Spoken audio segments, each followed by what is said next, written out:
আসসালামু আলাইকুম ও রহমতুল্লাহি ওয়া মাগফিরাতুহ। নিজের জন্য এবং সন্তানের জন্য হলেও মাদের কিভাবে স্বার্থপর হতে হয় সেই ভিডিওর দ্বিতীয় অংশ নিয়ে হাজির হয়ে গেলাম। যে যেখান থেকে আমার ভিডিওটি দেখছেন, আশা করছি সবাই আল্লাহর রহমতে ভালো আছেন। আলহামদুলিল্লাহ, আমরাও ভালো আছি। আসলে প্রত্যেক দিন ভিডিও দিতে দিতে একটু টায়ার্ড হয়ে গিয়েছি। যেহেতু বেবি আছে, সংসার আছে, হাজব্যান্ড আছে, তো আসলে পারা যায় না, একটু কষ্টও হয়ে যায়। তো দেখা যাক আবার কবে প্রত্যেক দিন ভিডিও দিতে পারি। তো চেষ্টা করব একদিন পর পরই ভিডিও দিতে, আর যদি আবারও মনোবল ফিরে পাই আগের মতো। ভিডিওটি হচ্ছে আমি আর ভাবি মিলে, আমার ননদ যেদিন এসেছিল, তো সেদিন হচ্ছে সবার নাস্তার জন্য আমি একদিকে ছোলা ভাজি করছি আর অন্যদিকে ভাবি হচ্ছে জামাই পিঠা বানাচ্ছে। তো একদিন আগে বানিয়েছিল আমাদের ঘরের সবার জন্য। তো যেহেতু আপু এসছে, আপুর মেয়ে এসছে, তো তাদের জন্য আবার আজকে বানানো। এই জামাই পিঠাগুলো কিন্তু ফেরিওয়ালারা মাথায় করেও বিক্রি করে। তো খেতে কিন্তু অনেক টেস্ট, যেহেতু মুচমুচে হয়, তো অনেক সময় পটে ভরে রাখলে অনেক পরিমাণে ভেজে তো অনেক দিন রেখে খাওয়া যায়। আর কিন্তু এই পিঠাটা বানাতে কিন্তু আটা করতে সময় না, কিন্তু ভাজতে সময় নেয়, কারণ একটা করে দিতে হয়। তারপরে এই যে পিঠার যে খাঁজ, ওই খাঁজটা গরম করে তারপর আবার পিঠাতে চুবিয়ে তেলে ভাজতে হয়। তো ওইটা একটু সময় সাপেক্ষ, তো অনেকক্ষণ লাগে। দুই চুলায় দিলে দুইটা যদি এরকম পিঠার খাঁজ থাকে তাহলে তাড়াতাড়ি হয়ে যায়। কিন্তু যেহেতু পিঠার খাঁজ একটা, পিঠার খাঁজটাও ভাবিদের বাড়িতে বেড়াতে গিয়ে নিয়ে এসেছিলো কিনে। তো একটা পিঠার খাঁজ আর এক চুলায় করা একটু ব্যয়বহুল, আর গরম দিয়ে আসলে কষ্টই হয়ে যায়। ছোলা ভাজির রেসিপিটা হচ্ছে কি, কে কেমনভাবে করে সেটা তো আমি জানি না এখন। তবে আমরা যেভাবে বাসায় করি সেটা হচ্ছে সব রকম গরম মশলা দেওয়ার চেষ্টা করি। যেমন ধনিয়া গুঁড়া, জিরা গুঁড়া, আদা বাটা, রসুন বাটা, তারপরে তেজপাতা, লং, এলাচ, দারচিনি, তো এগুলো সবই দিয়ে ভাজি করলে বেশি টেস্ট লাগে। অনেকে আছে জিরা, রসুন আর তেজপাতা দিয়ে ছোলা ভাজি করে, বাট আমার কাছে ওটা খেতে অত টেস্ট লাগে না। যেটু মাংসের ফ্লেভার, মানে যেটা হয় আর কি, গরম মশলা দিলে একটা মাংস ফ্লেভার আসে, ওটা খেতে কিন্তু মানে অনেক মজা হয়। তো যারা হচ্ছে মাংসের মশলা মানে গরম মশলা ছাড়া করেন, তো তারা গরম মশলা দিয়ে করে দেখবেন, খেতে অনেক ভালো লাগে।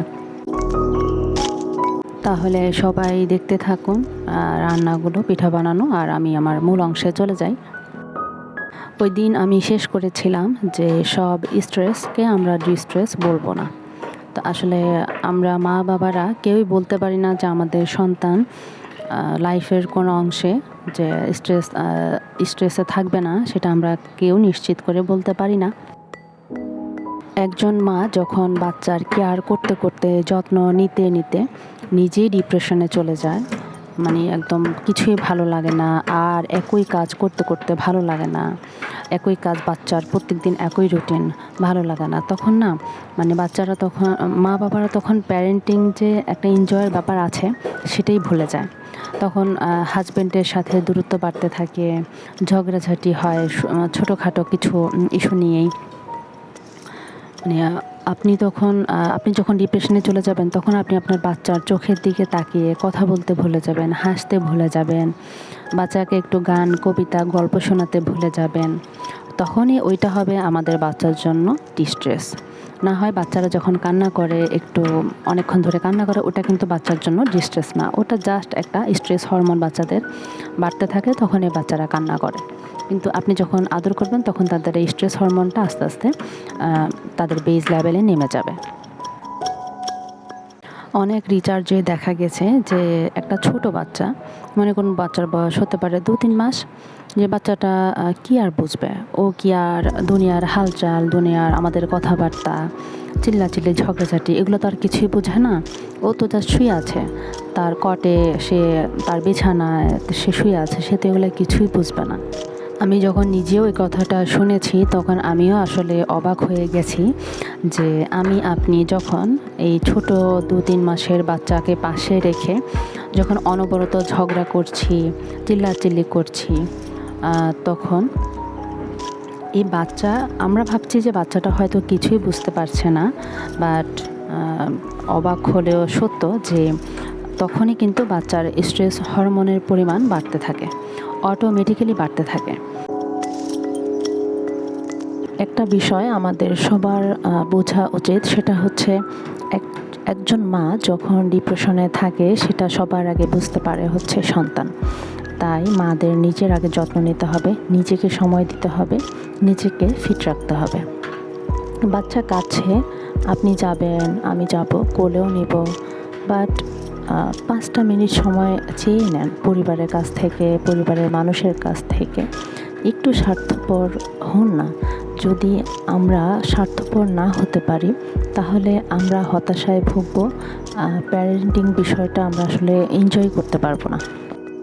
ছোট বাচ্চাদের নিয়মই হচ্ছে যে চাহিদা পূরণ না হলে বাচ্চারা কাঁদবে।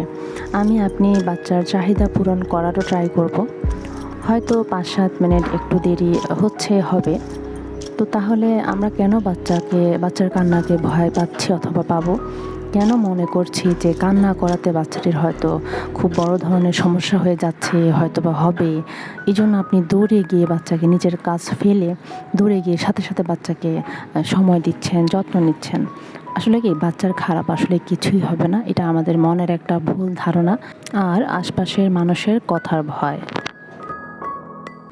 আমরা অনেকেই বলি, দেখবেন যে বাচ্চা না আমাকে ছাড়েই না, একদম কাজই করতে দেয় না, সারাক্ষণ পিছু পিছু লেগে থাকে, সারাক্ষণ কোলে উঠতে চায়, আমার সাথে থাকতে চায়। তো এটার কারণ হচ্ছে আমরা এভাবে হচ্ছে ছোটোবেলা থেকে বাচ্চাকে বড় করে তুলেছি, ওদেরকে ট্রেন করেছি। আমি এতক্ষণ যেসব কথা বলছি অথবা বলেছি সেসব কিন্তু একটু আমার মন করা কথা না। আমি যেহেতু প্রচুর প্যারেন্টিং ভিডিও দেখি, আগেও দেখেছি, doctor Sushma Reza, doctor Munmun, doctor Yahya Amin, doctor Kushal, ওনারা কিন্তু মানুষের মন নিয়েই কাজ করে। যেহেতু মানুষের মনের ডাক্তার, তো ওনারা অনেক রোগী হ্যান্ডেল করে। তো ওনারা আবার ওসব কথা ওনাদের ভিডিওতে শেয়ার করে। তো এসব ভিডিও দেখলে না আপনি আমাদের নিজেদের সাথে, আমাদের সমাজের আশেপাশের মানুষের সাথে না এসব অনেক মিল পাবেন। আমাদের প্যারেন্টসরা আমাদের ছোটোবেলায় আমাদের সাথে অনেক কিছু হয়তোবা না জেনে ভুল নিয়মে পরিচালনা করেছে। তো আমরা যেন সেসব জিনিস আমাদের সন্তানের সাথে না করি, সেজন্য হচ্ছে নিজেও কিছু দেখে শিখি আর আপনাদের সাথে শেয়ার করলাম। কথার মাঝে অনেক আওয়াজ শুনতে পাচ্ছেন। পাশেই হচ্ছে বিল্ডিং কনস্ট্রাকশনের কাজ চলছে, তো সেজন্য এত আওয়াজ হচ্ছে। আর আমার ভিডিওটা আসলে ভয়েস দেওয়ার আমি এখনই সময় পেয়েছি, আপলোডও করতে হবে, তাই দিয়ে নিলাম। তো আওয়াজটা ইগনোর করবেন। আর সবাই ভালো থাকবেন, দোয়া করবেন। আসসালামু আলাইকুম।